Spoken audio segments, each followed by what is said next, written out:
கோடிக்கணக்கில் நிறைய விளையாட்டு வீரர்களை எடுத்த இந்த ஐபிஎல் திக்வேஷ் சதியை 30 லட்சத்துக்கு தான் எடுத்திருக்காங்க. ஏன்? அப்போ அவர் வீடு வாஸ்து எப்படி இருக்கும் என்பதை திக்வேஷ் சதியே சொல்றாரு. என் வீடு வடக்கு பாதிக்கப்பட்டுள்ளது. அவர் எப்படி சொல்றாரு வடக்கு பாதிக்கப்பட்டதுள்ளன்னு? புதன் என்றால் எழுதுவது, கையெழுத்திடுவது. அவர் என்ன பண்றாரு, ஒரு விக்கெட்டுக்கும் கையெழுத்து போடுறாரு. அப்ப அவர் வீட்டுல புதன் பாதிக்கப்பட்டிருக்கு. புதன் என்பது வடக்குன்னா பணம். அவர் வீட்டில் வடக்கு பகுதி பாதிக்கப்பட்டதால் தான் அவருக்கு அந்த எண்ணம் என்ன வருதுன்னா அடிக்கடிக்கு கையெழுத்து போடுற எண்ணம் தோன்று.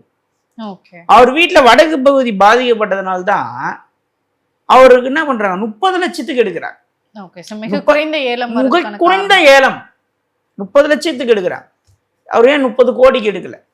ஏன் என்னை 30 கோடிக்கு எடுக்கவில்லை, ஏன் என்னை 30 லட்சத்துக்கு எடுத்தார்கள் என்றால், என் வீட்டில் வடக்கு பாதிக்கப்பட்டுள்ளது என்பதை நான் என் கையெழுத்து மூலம் தெரிவிக்கிறேன் அப்படின்னு அவரு தான் சொல்றாரு.